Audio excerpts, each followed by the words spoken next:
Assalamualaikum warahmatullahi wabarakatuh. Untuk kali ini saya akan membahas seputar pensiun ya dan pelayanan pensiun ya. Nah, karena ini sangat penting bagi Bapak Ibu guru yang usianya sudah menginjak di usia 60 tahun ya. Nah, sebelum saya bahas untuk pelayanan pensiun, saya akan sebutkan bukan diantaranya semuanya ya Bapak Ibu, untuk persyaratan pensiun PNS tahun 2022 ya Bapak Ibu. Nah, yang pertama itu yang harus Bapak Ibu siapkan surat pengantar dari OPD ya atau yang bersangkutan ya. Kemudian yang kedua itu asli permohonan dari YBS bermaterai ya. Kemudian yang ketiga itu asli surat pernyataan dari YBS bermaterai ya untuk kebenaran data yang diserahkan telah sesuai dengan yang bersangkutan. Kemudian yang keempat itu foto ukuran 3x4 sebanyak 7 lembar terbaru ya Bapak Ibu. Kemudian ada juga yang kelima asli DPCP atau data perorangan calon penerima pensiun ya Bapak Ibu. Kemudian fotokopi sah Karpeg ya, kemudian fotokopi sah Karis atau Karsu ya. Kemudian fotokopi sah konversi NIP. Kemudian yang kesembilan fotokopi sah SK kenaikan pangkat terakhir. Kemudian ada juga fotokopi sah SK CPNS. Kemudian yang ke-11 fotokopi sah SK CPNS 100%. Kemudian ada juga fotokopi sah SK peninjauan masa kerja PMK bila ada ya Bapak Ibu. Kemudian fotokopi sah kenaikan gaji berkala KGB terakhir ya Bapak Ibu. Kemudian fotokopi sah taspen ya. Kemudian setelah itu fotokopi sah SK jabatan dan pelantikan terakhir bila ada. Ya, kemudian asli daftar riwayat jabatan ya bagi eselon 4 ke atas ya Bapak Ibu. Kemudian asli daftar riwayat pekerjaan ya. Kemudian asli surat pernyataan tidak pernah dijatuhi hukuman disiplin berat atau sedang atau bisa disebut dengan hukdis ya. Di atas materai diketahui atasan langsung ya Bapak Ibu. Kemudian yang selanjutnya asli surat pernyataan tidak pernah pidana hukda ya Bapak Ibu. Kemudian yang ke-20 fotokopi sah SKP 1 tahun terakhir ya. Kemudian 21 asli daftar susunan keluarga dari kecamatan ya Bapak Ibu. Kemudian fotokopi sah surat nikah legalisir KUA ya Bapak Ibu. Kemudian fotokopi sah surat cerai suami atau istri lampirkan apabila atau meskipun beberapa kali legalisir pengadilan agama. Nah, ini kalau memang ada yang cerai ya. Kemudian fotokopi sah keterangan kematian suami atau istri apabila telah meninggal dunia legalisir Disduk Capil ya Bapak Ibu. Kemudian yang ke-25 fotokopi sah kartu keluarga yaitu dilegalisir Disduk Capil. Nah, karena sekarang kartu keluarga sudah barcode jadi gak usah di legalisir ya Bapak Ibu, dan KTP-nya pun nanti KTP ada saya sebutkan. Nah, kemudian di sini selanjutnya adalah Fotokopi sah akte anak di bawah umur 25 tahun belum menikah atau bekerja. Nah, kenapa di bawah 25 tahun? Karena kalau sudah 55 tahun itu tidak mendapatkan tunjangan anak. Nah, bagi yang mempunyai anak di bawah umur 25 tahun itu berhak mendapatkan tunjangan anak dan wajib dilampirkan untuk akta lahirnya ya Bapak Ibu. Kemudian asli surat pernyataan menikah. Asli surat pernyataan masih kuliah, bagi anak yang masuk tanggungan ya Bapak Ibu. Kemudian fotokopi sah KTP suami istri legalisir di Dukcapil. Nah, di sini jangan dilegalisir di Dukcapil ya. Karena kalau Bapak Ibu ke Dukcapil pun si KTP dan KK tidak akan dilegalisir seperti itu ya Bapak Ibu. Kemudian yang selanjutnya yaitu fotokopi sah akta kelahiran suami istri ya dilegalisir di Dukcapil ya.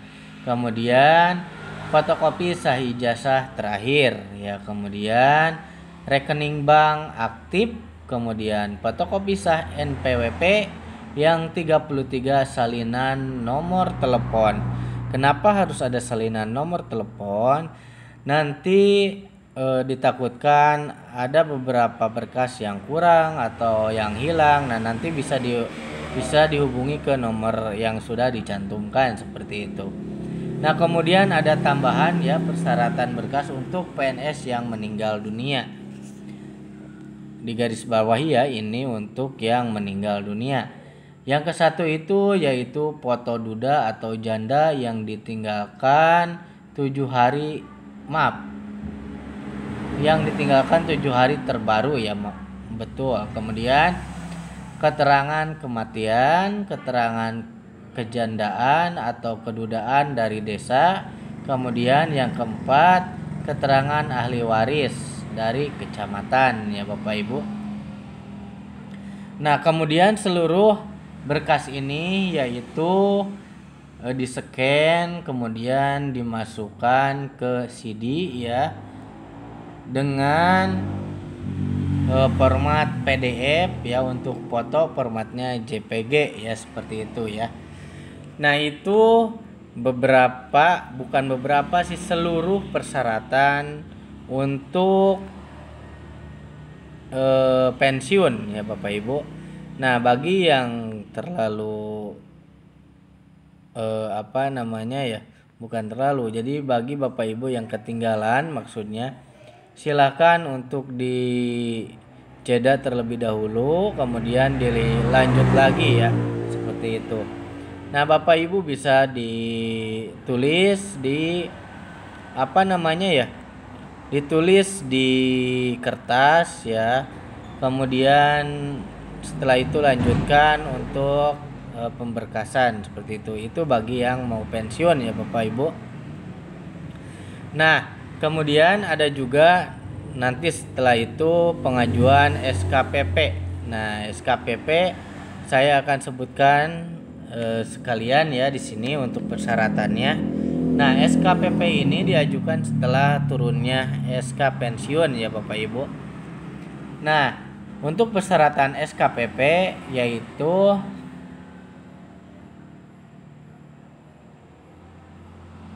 jadi SKPP itu surat keterangan pemberhentian pembayaran ya.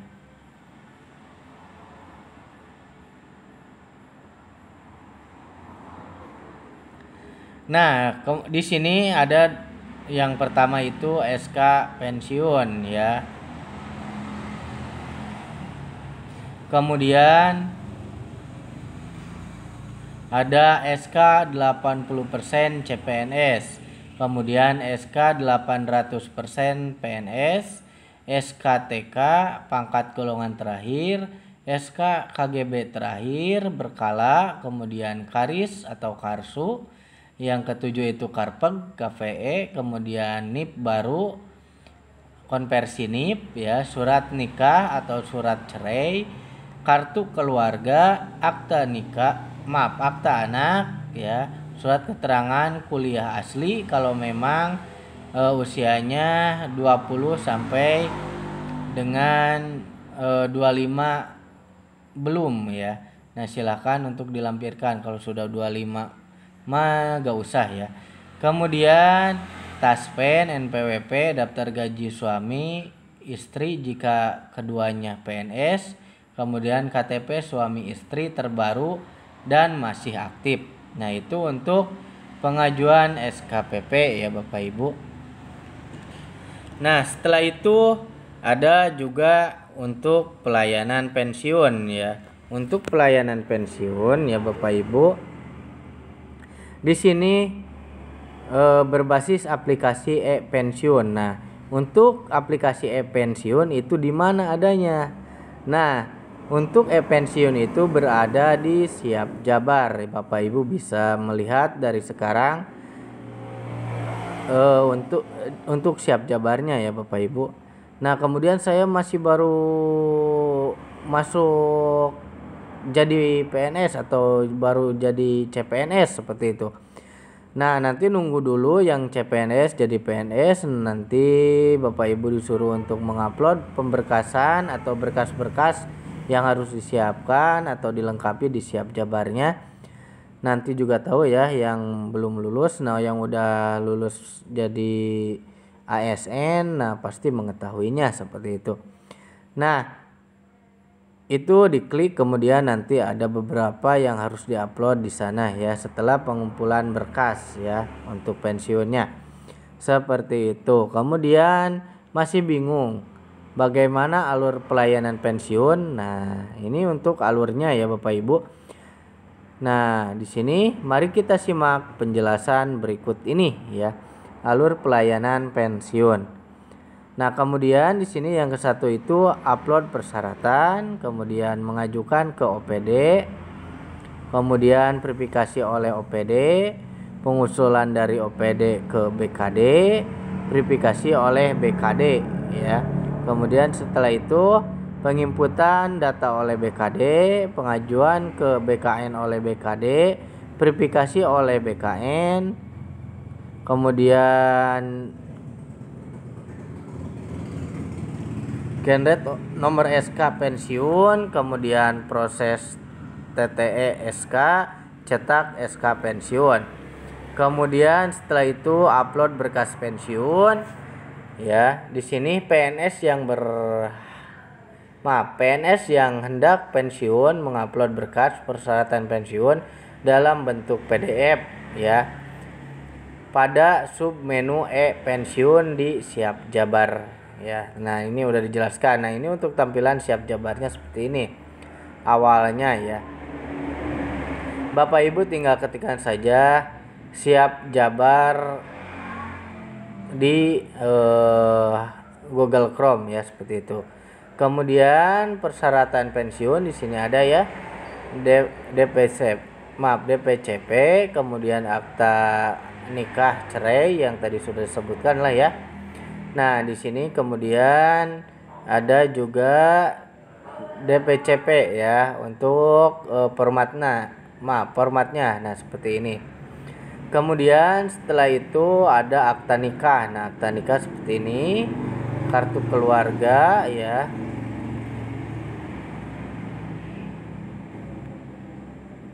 Nah, kemudian di sini nama, tempat dan tanggal lahir yang tercantum harus sesuai dengan akta kelahiran masing-masing. Kartu keluarga terlihat jelas ya dan tidak buram. Kemudian ada juga akta kelahiran anak. Nah, di sini keterangannya akta kelahiran anak kandung tidak buram dan terlihat jelas. Belum berusia 25 tahun, belum menikah, belum bekerja, melampirkan surat keterangan kuliah. Kalau memang masih kuliah ya. Tapi ya kalau melebihi dari 21 itu pasti ada keterangan kuliah ya dan masih berhak mendapatkan tunjangan. Kalau sudah usianya lebih dari 21 itu sudah tidak bisa ya. Meskipun orang tersebut atau anak tersebut belum bekerja ataupun sebagainya ya. Kalau tidak melanjutkan kuliah itu tidak bisa mendapatkan tunjangan ya, seperti itu. Jadi di sini disebutkan belum berusia 25 tahun, belum menikah, belum bekerja ya. Kemudian setelah itu surat keterangan kematian. Nah, ini bagi pensiun muda ya. Memiliki nomor surat terlihat jelas dan tidak buram. Melampirkan surat keterangan waris dan surat keterangan janda atau duda. Kemudian setelah itu KTP suami atau istri. Nah, di sini data kependudukan yang tercantum sesuai dengan kartu keluarga. Kemudian setelah itu ijazah pendidikan. Nah, ijazah pendidikan, pengangkatan CPNS, ijazah pendidikan terakhir ya Bapak Ibu. Kemudian SK CPNS. Nah, di sini terlihat jelas dan tidak buram, lengkap beserta lampiran ya Bapak Ibu. Kemudian setelah itu terlihat jelas dan tidak buram, SKPNS ya. Setelah itu terlihat jelas dan tidak buram, lengkap beserta lampiran. Kemudian SKKP terakhir. Nah, di sini SKKP ya, bukan SKPP, SKKP terakhir. Nah, untuk SKKP, untuk SK kenaikan pangkat ya, di sini dijelaskan terlihat jelas dan tidak buram, lengkap beserta lampiran SKKP terakhir diunggah di Siap Jabar. Seperti itu ya Bapak Ibu. Kemudian SKP terakhir. Nah, SKP terakhir di sini terlihat jelas dan tidak buram, ditandatangani oleh pejabat penilai SKP tahun terakhir sebelum pensiun. SKP terakhir diunggah di Siap Jabar ya Bapak Ibu. Nah, kemudian SRT Hukdis ya, terlihat jelas dan tidak buram, memiliki nomor dan tanggal surat, ditandatangani oleh Eselon 2 ya. Kemudian SRT Pidana ya, terlihat jelas dan tidak buram, memiliki nomor dan tanggal surat, ditandatangani oleh Eselon 2. Kemudian surat usulan pensiun ya. Nah, di sini terlihat jelas dan tidak buram, memiliki nomor dan tanggal surat, ditandatangani oleh Eselon 2.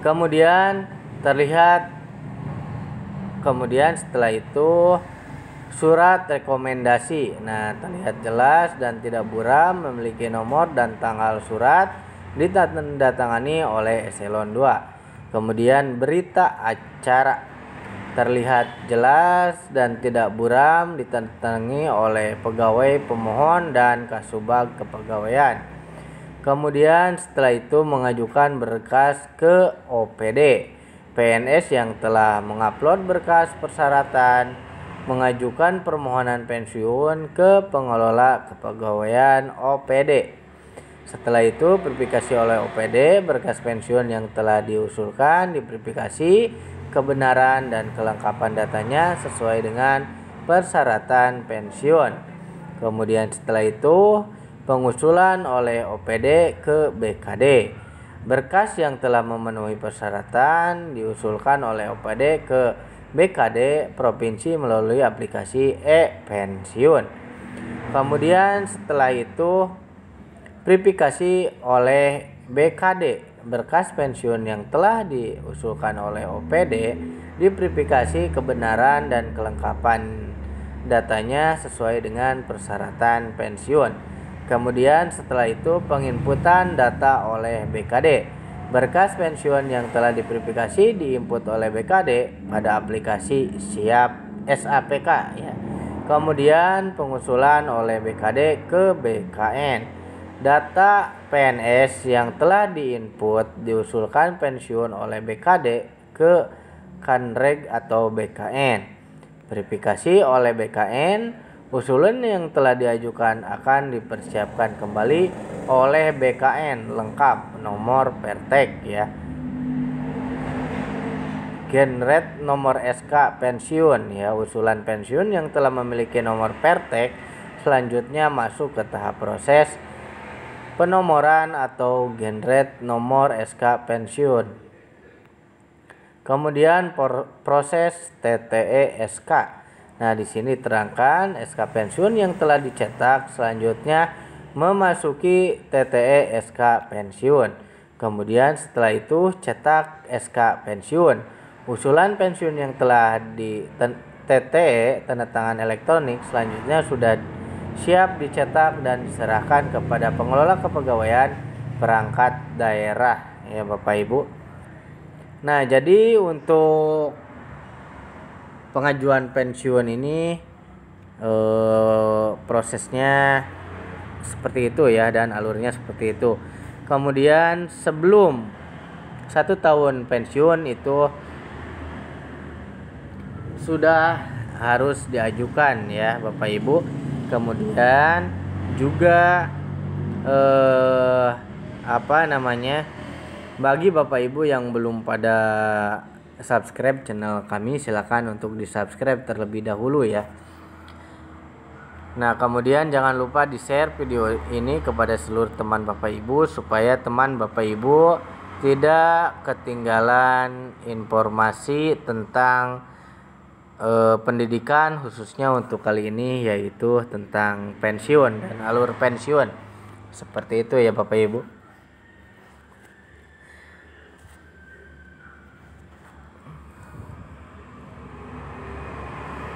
Nah, mungkin Bapak Ibu nanti setelah pengajuan SK pensiun, kemudian pengajuan SKPP ya, setelah adanya SK pensiun, nah nanti pengajuan taspen ya. Nah, setelah itu barulah Bapak Ibu sudah lepas tanggung jawab sekolah ya. Nah, nanti untuk masalah gaji pensiun Bapak Ibu bisa menentukan sendiri mau ke Bank Mandiri maksudnya ya, mau ke Bank BRI, mau ke bank dan yang lainnya ya, seperti itu. Nah, mau ke kantor pos silahkan ya. Itu tergantung Bapak Ibu ya, mau diajukan mau uang pensiun masuk kemana itu terserah enaknya di mana ya. Kemudian mandiri taspen bisa ya. Nah, seperti itu. Nah, kemudian bagi Bapak Ibu yang memang baru lolos PPPK, nah harus bisa mengetahui dari sekarang ya untuk persyaratan ini. Nah, kemudian nanti setelah Bapak Ibu menginjak usia udah 60 tahun, nah Bapak Ibu tidak kaget lagi untuk pengajuan pensiun seperti itu ya. Karena banyak sekali Bapak Ibu yang tidak mengetahui syarat pensiun itu apa saja, seperti itu ya. Mungkin untuk kali ini atau untuk informasi kalian ini sampaikan sampai di sini. Mudah-mudahan bisa bermanfaat bagi Bapak Ibu. Wabillahi taufiq wal hidayah. Wassalamualaikum warahmatullahi wabarakatuh.